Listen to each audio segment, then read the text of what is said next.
طالبات السلام علیکم۔ خواجہ الطاف حسین حالی کا تعارف ہم پڑھ چکے ہیں، اب ہم ان کی حمد پڑھنے جا رہے ہیں۔ جیسا کہ آپ جانتے ہیں کہ حمد کے معنی جو ہیں اللہ تعالیٰ کی تعریف و توصیف بیان کرنا، اللہ رب العزت کی ذات و صفات کے مختلف پہلوؤں سے آگاہ کرنا اور دلوں میں توحید کی عظمت اور ایمان کی پختگی کا احساس پیدا کرنا ہے۔ سب سے پہلے میں آپ کے سامنے حمد کی ریڈنگ کروں گی تاکہ تمام مشکل الفاظ کا تلفظ جو ہے اور ادائیگی آپ سن لیں اور سمجھ لیں۔ تو دیکھیے، قبضہ ہو دلوں پر کیا اور اس سے سوا تیرا، ایک بندہ نافرمان ہے حمد سرا تیرا، گو سب سے مقدم ہے حق تیرا ادا کرنا، بندے سے مگر ہوگا حق کیسے ادا تیرا، محرم بھی ہے ایسا ہی جیسا کہ ہے نامحرم، کچھ کہہ نہ سکا جس پر یا بھید کھلا تیرا، جچتا نہیں نظروں میں یا خلت سلطانی، کملی میں مگن اپنی رہتا ہے گدا تیرا، تو ہی نظر آتا ہے ہر شے پہ محیط ان کو، جو رنج و مصیبت میں کرتے ہیں گلا تیرا، آفاق میں پھیلے گی کب تک نہ مہک تیری، گھر گھر لیے پھرتی ہے پیغام صبا تیرا، ہر بول تیرا دل سے ٹکرا کے گزرتا ہے، کچھ رنگ بیاں حالی ہے سب سے جدا تیرا۔ پوری نظم کی ریڈنگ میں نے آپ کے سامنے کی، اور نظم جو ہے ظاہر ہے ایک لے کے ساتھ پڑھی جاتی ہے، ردیف قافیہ کے ساتھ جو ہے اس میں ایک ترنم کی کیفیت آ جاتی ہے، اور جس طرح اردو میں صنف نظم جو ہے اللہ کی تعریف و توصیف کے لیے استعمال ہوتی ہے، اسی طرح اردو کے علاوہ عربی اور فارسی میں بھی اللہ کی تعریف و توصیف سے منسوب کی جاتی ہے۔ اب اس نظم میں تمام اشعار میں سے ایک ایک شعر کر کے میں پڑھتی جاؤں گی اور اس کی تشریح آپ کے سامنے کرتی جاؤں گی۔ سب سے پہلے شعر، اس کے بعد اس کا مفہوم اور پھر اس کی تشریح بیان کی جائے گی۔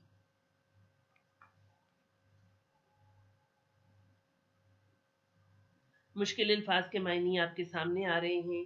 پوری نظم میں جتنے بھی مشکل الفاظ کے معنی ہیں وہ آپ کو مل جائیں گے، اور آپ جو ہے ان مشکل الفاظ کو سمجھتے ہوئے جو ہے تشریح کرنا آپ کے لیے آسان ہو جائے گی۔ تو سب سے پہلا شعر دیکھیے، قبضہ ہو دلوں پر کیا اور اس سے سوا تیرا، ایک بندہ نافرمان ہے ہم سرا تیرا۔ اب اس شعر کا مفہوم، کیونکہ پہلے شعر کا مفہوم جو ہے وہ واضح کر دیا جاتا ہے اور پھر اس کے بعد اس کی تشریح کی جاتی ہے، تو اس شعر کا مفہوم کچھ یوں بنتا ہے کہ اے اللہ، مجھ جیسا نافرمان اور گناہگار بندہ تیری حمد بیان کر رہا ہے، یہ دلوں پر تیرے قبضے کا سب سے بڑا ثبوت ہے۔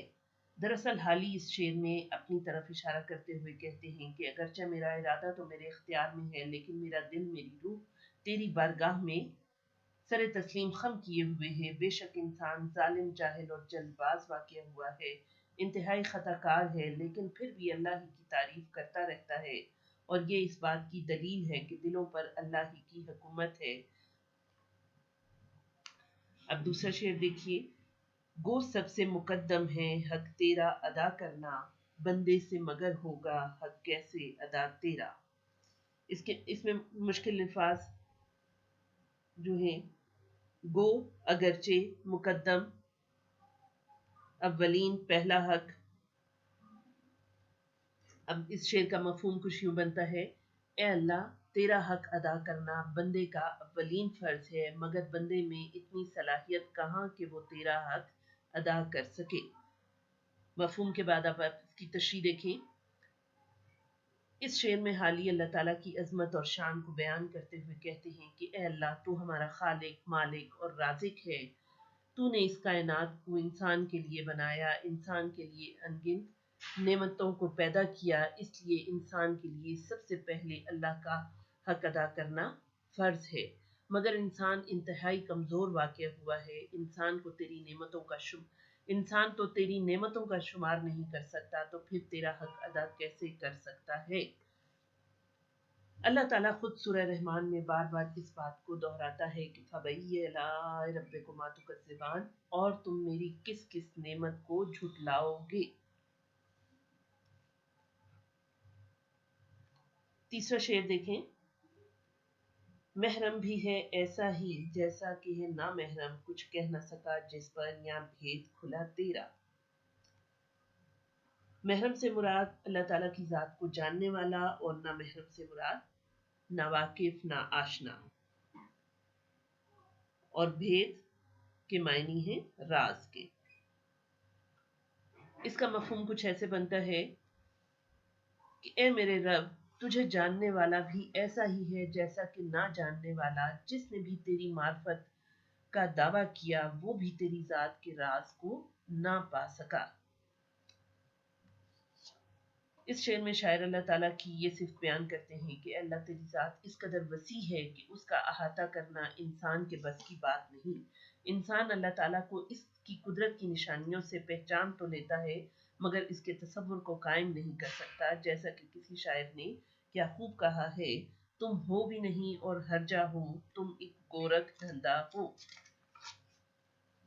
और जो कोई भी अल्लाह को जानने का दावा करता है वो महज जानने का दावा ही होता है। वो अपनी महदूद सलाहियतों की बिना पर अल्लाह ताला की ज़ात के किसी पहलू को बयान नहीं कर सकता। यानी इंसान अल्लाह ताला के सामने बिल्कुल आजिज है। वो अल्लाह ताला की ज़ात की वुसअतों का अहाता इंसान के बस की बात नहीं है। अब चौथा शेर देखें,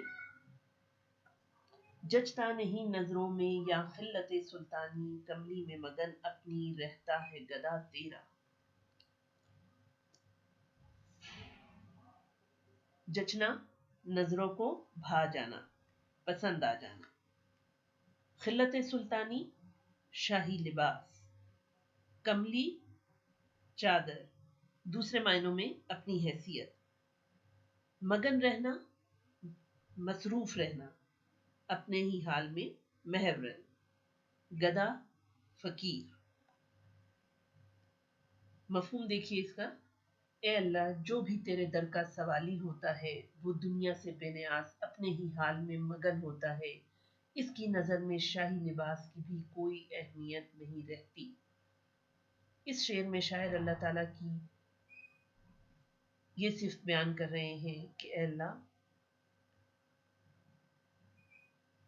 जो तुझ पर ईमान ले आता है, जो तेरी ज़ात को पहचान लेता है, और जिस उसकी भी हालत बिल्कुल ऐसी ही होती है कि जिस तरह अल्लाह इस दुनिया से बेनियाज है, इसी तरह अल्लाह का बंदा भी इस दुनिया से बेनियाज हो जाता है। दुनियावी शान व शौकत इसकी नज़र में कोई अहमियत नहीं रखती। वो अपने ही हाल में मगन रहता है। उसका रब उसे जिस हाल में भी रखता है वो उसी में खुश और अल्लाह का शुक्रगुजार बंदा बनकर रहता है। इसके लिए अल्लाह की मोहब्बत और उसकी याद ही काफ़ी होती है, और उसका रब उसे जिस हाल में भी रखता है वो उसी में खुश रहता है। अब पांचवा शेर देखिए, तू ही नजर आता है हर शय पे मुहीत उनको, जो रंजो मुसीबत में करते हैं गिला तेरा। मुश्किल अल्फाज में मुहीत, अहाता किए हुए, घेरे हुए। रंजो मुसीबत, गम और परेशानी। गिला करना, शिकवा या शिकायत करना। मफहूम देखिए इसका, ए अल्लाह, ये तेरी ही हस्ती का कमाल है कि इंसान दुख और मुसीबत में तुझ ही से शिकायत भी करता है और फिर आखिरकार तुझ ही से मदद भी मांगता है। यानी उसके दिल में इस बात का यकीन है कि अगर ये मुश्किल और मुसीबत उस पर आ गई है तो इसमें से निकालने वाली ज़ात भी तेरी ही है, तेरे सिवा कोई इसका कारसाज नहीं।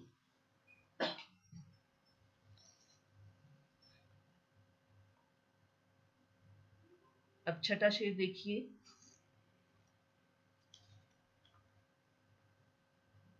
आफाक में फैलेगी कब तक न महक तेरी, घर घर लिए फिरती है पैगाम सबा तेरा। मुश्किल अल्फाज में आफाक आसमान के किनारे, महक खुशबू, सबा सुबह की हवा। अब इसका मफहूम देखिए। ए अल्लाह, तेरा पैगाम हक दुनिया के कोने कोने तक फैल कर रहेगा कि सुबह की ठंडी हवा ये पैगाम हर तरफ पहुंचाती है। मौलाना हाली का ये कहना है कि वो दिन दूर नहीं जब हर तरफ हक का बोलबाला होगा, हर तरफ तौहीद की सताएं बुलंद हो रही होंगी और सदाए हक खुशबू की मानिंद हर तरफ पहुंच जाएगी और हर दिल को मुअत्तर कर देगी। आखिरी शेर,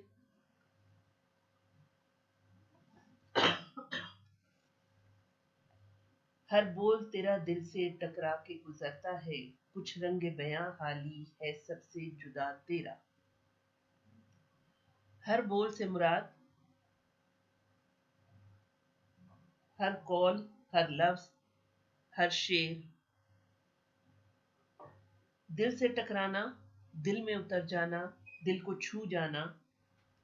रंग बयां से मुराद अंदाज़े बयान, शायरी का अंदाज। और जुदा से मुराद, जुदा के मायने हैं अलग, मुनफरिद या निराला। अब इसका मफहूम देखिए। ए हाली, इस शेर में दरअसल शायर जो है वो अपनी ही तारीफ किसी हद तक बयान कर रहे हैं कि ए हाली, तेरी शायरी ऐसी पुरतासीर है कि जिसका एक एक लफ्ज दिलों को छूकर गुजरता है। इस आखिरी शेर में शायर अपनी शायरी के बारे में ये मौक़िफ़ इख्तियार करते हैं कि ए अल्लाह, तुझसे लो लगाने और मोहब्बत करने के सबब मेरी शायरी में बला की तासीर पैदा हो गई है कि इसका हर लफ्ज़, हर मिसरा, हर शेर दिल पर असर करता है और कानों में रस घूरता है। और ए अल्लाह, ये तेरी ही हम बयान करने की बरकत है कि मेरी शायरी दिलों को छूकर गुजरती है और उसका अंदाज सबसे मुनफरिद और निराला है। तमाम अशार की तशरीह मुकम्मल हो गई। अब हम आ जाएंगे मशकी सवालात की तरफ। मशकी सवालात में पहली बात तो ये कि तमाम अशार की तशरीह, मफहूम आपके सामने, उसके नोट्स जो हैं वो दिए जा रहे हैं। उनको समझते हुए इन तमाम मशकी सवालात का आप जवाब देंगे और इन मशकी सवालात में आपने इस बात का बहुत ख्याल रखना है कि इम्तिहानी नुक्ता नज़र से इन सवालात के जवाब कम से कम 3 से 4 सत्रों के पर मुश्तमिल होने चाहिए। अब इसमें सबसे पहला सवाल है कि हम्द के हवाले से दर्ज झैल सवालात के जवाब लिखें। इसके 5 ज़ैली सवाल हैं। कौन सा बंदा हम्द सरा है? जिसका जवाब जो है वो कुछ यूं बनेगा कि ए अल्लाह,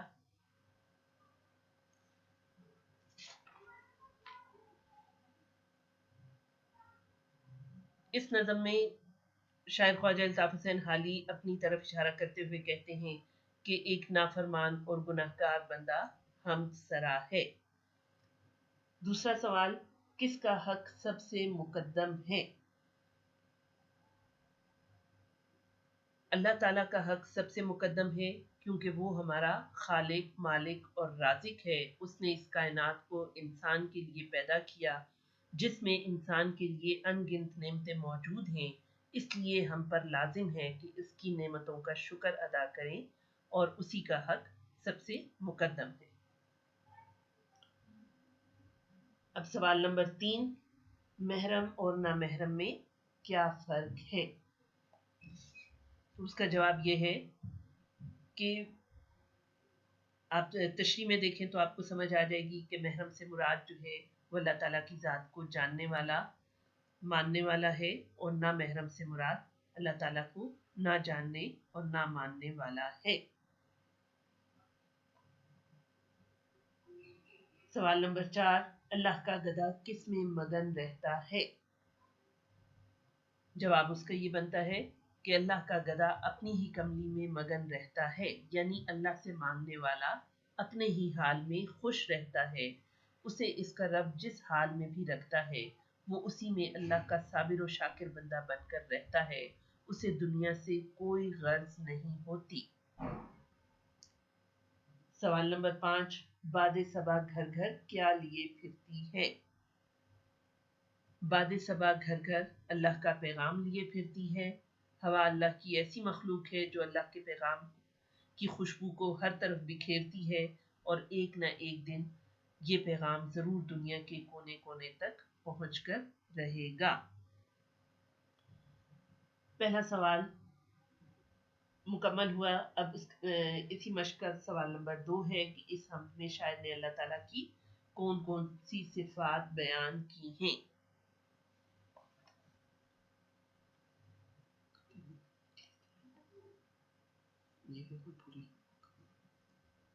अच्छा, अब इस सवाल के मुताबिक जो है, जो जाहिर है ये तमाम सिफात जो है वो नज़म के हवाले से बयान की जाएंगी कि हाली कहते हैं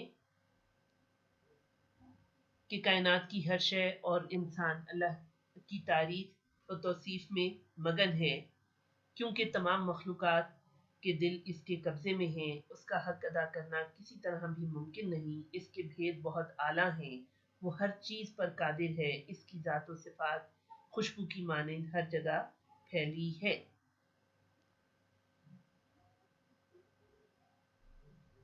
अब इसके बाद सवाल नंबर 3 है, मंदरजा झैल अल्फाज व मुरक्बात के मायने लिखें। अल्फाज व मुरक्बात के मायने आपको पहले बता दिए गए हैं, आप उनमें से देखेंगे। और सवाल नंबर 4, तीसरे शेर में शायर ने महरम और नामहरम को किस लिए एक जैसा करार दिया है? तो इसका जवाब देखिए कि महरम वो होता है जो अपने महबूब के तमाम राज जानता है, मगर अल्लाह ऐसा महबूब है कि इसके तमाम राज क्या, इंसान एक राज भी मुकम्मल तौर पर नहीं जान सकता। बस वो शख्स जो महरम होने का दावा करता है वो भी इसी तरह है जो कुछ नहीं जानता। सच ये है कि अल्लाह के राज अल्लाह ही जाने। उसके बाद सवाल नंबर 5 है, दर्ज झैल इशारात की मदद से हम का खुलासा मुकम्मल करें। याद रखिए तलबा तालिबात कि खुलासा जो है हमारे सिलेबस में नहीं है, ये सवाल हम नहीं करेंगे। सवाल नंबर 6, इराब लगाकर तलफ़ुज़ वाज़े करें। इराब जो है वो अल्फाज पर ज़ेर ज़बर पेश लगाने को कहते हैं, और जो बच्चे कुरान पाक पढ़ चुके हैं या पढ़ रहे हैं वो इस चीज़ से बखूबी वाकिफ़ हैं कि किस तरह अल्फाज पर ज़ेर ज़बर पेश लगाकर जो है तलफ़ुज़ वाज़े किया जाता है। ये सवाल आपके सामने हलशुदा मौजूद है और उसके मुताबिक जो है आप सही तलफ़ुज़ के साथ इन अल्फाज को अदा करेंगे। बंदा नाफरमान, हमसरा, मुकद्दम, महरम, खिल्लत सुल्तानी, रंजो मुसीबत, आफाक, रंगे बयां। सवाल नंबर 7, मुनासिब लफ्ज़ की मदद से मिसरे मुकम्मल करें। ये आप खुद करेंगे नज़म देखते हुए। और अब सवाल नंबर 8 की तरफ आ जाते हैं। नाफरमान और नामहरम में ना साबका है। आप ऐसी 5 मिसालें तलाश करें जिनमें ना साबके के तौर पर इस्तेमाल हुआ है। साबका और लाहका जो है हम पहले पढ़ चुके हैं। यहाँ पर साबके के हवाले से आपको सवाल दिया गया है, तो साबके की तारीफ को पहले देख लेते हैं कि साबका इस लफ्ज़ को कहते हैं जिसे किसी कलमे के पहले बढ़ाकर इस कलमे के मायने में कुछ इजाफा पैदा कर लिया जाता है। जैसे वाकिफ से पहले ना लगाकर नावाकिफ बना ले, और नावाकिफ में असल कलमा वाकिफ है, और ना चूंकि असल कलमे से पहले लगाया है इसलिए ये साबका है। तो यहाँ पर हम इसी तरह 5 अल्फाज जो है जिनसे पहले ना लगाया जाता है वो लिखेंगे, जैसे नाहिंजार, नाजेबा, नाखुश वगैरह। सवाल नंबर 9, इसमें कालम अलिफ में दिए गए अल्फाज को कालम बेस के मुतल्लिका अल्फाज से मिलाएंगे। ये याद रखिए कि यहाँ पर اشعار کے مطابق جو ہے الفاظ کو آپ نے میچ کرنا ہے، ملانا ہے. تو اشعار کے حوالے سے اگر آپ دیکھیں تو بندہ نافرمان کے سامنے جو ہے کالم بے میں جو الفاظ دیے گئے ہیں ان میں سے ہم سرا آتا ہے. اسی طرح مقدم کے سامنے جو ہے وہ حق آئے گا. محرم جو ہے وہ نامحرم سے میچ کرے گا. کملی جو ہے وہ اس کے سامنے وہ خلت سلطانی کے ساتھ میچ کرے گا. مہک آفاق اور پیغام کا لفظ صبا کے ساتھ میچ کرے گا اور بول کا لفظ رنگ بیاں.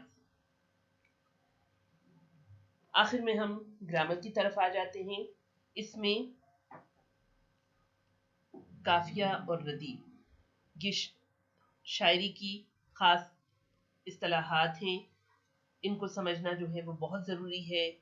شاعری میں قافیہ اور ردیف کی وجہ سے نظم میں ترنم اور ایک لے پیدا ہوتی ہے اور یہ لے جو ہے ہم آواز الفاظ اور قافیہ کی وجہ سے پیدا ہوتی ہے. تو بس اس کی تعریف جو ہے آپ کے صفحہ نمبر 8 پر موجود ہے. آپ اس کو پڑھیں اور سمجھیں کہ چھوٹی کلاسز میں یہ کام پہلے کر چکے ہیں کہ ہم آواز الفاظ کو جو ہے وہ قافیہ ہم آواز الفاظ جو ہے وہ نظم میں تلاش کیے جاتے تھے. انہی ہم آواز الفاظ کو شاعری میں قافیہ کہا جاتا ہے. ہر شعر میں قافیہ جو ہے وہ تبدیل ہو جاتا ہے لیکن ان کی آواز جو ہے وہ ایک جیسی ہی رہتی ہے اور قافیہ کی جمع جو ہے وہ قوافی ہے. جو آپ کے سامنے اشعار دیے گئے ہیں وہ مرزا غالب کی غزل کے ہیں. اسے آپ پڑھیں تو آپ کو ہم آواز الفاظ جو ہے وہ نظر آ جائیں گے خود بخود. اور اس کی سب سے بڑی نشانی یہ ہوتی ہے کہ اس کا آخری حرف وہ ان کا آخری حرف ایک ہوتا ہے. دل ناداں تجھے ہوا کیا ہے، آخر اس درد کی دوا کیا ہے، ہم ہیں مشتاق اور وہ بیزار، یا الہی یہ ماجرا کیا ہے، جان تم پر نثار کرتا ہوں میں نہیں جانتا دعا کیا ہے. ان تینوں اشعار میں آپ دیکھیں تو ہوا، دوا، ماجرا اور دعا یہ تمام قافیے جو ہیں یہ ہم آواز ہیں اور ان کا آخری حرف الف ہے. یہی الفاظ جو ہیں یہ قافیے کہلاتے ہیں اور نظم یا غزل میں ترنم کا باعث بنتے ہیں. اس کے بعد گرامر کا اگلا ٹاپک ہمارا ردیف ہے. ردیف کون سے الفاظ ہوتے ہیں یہ آپ جان لیجئے. تعریف آپ کے سامنے ہے کہ ردیف جو ہے وہ قافیے کے بعد آتے ہیں. ردیف کے جو معنی ہیں وہ سوار کے پیچھے بیٹھنے والے کے ہیں، یعنی قافیے کے بعد آنے والے الفاظ لفظ یا الفاظ کے مجموعے کو ردیف کہا جاتا ہے. بعض اوقات یہ ردیف میں ایک لفظ استعمال ہوتا ہے اور بعض اوقات 2 یا پھر 3 الفاظ جو ہے وہ بھی آ سکتے ہیں. ہر شعر میں ردیف کا لفظ یا الفاظ جو ہے وہ ہو بہو دہرائے جاتے ہیں، تبدیل نہیں ہوتے.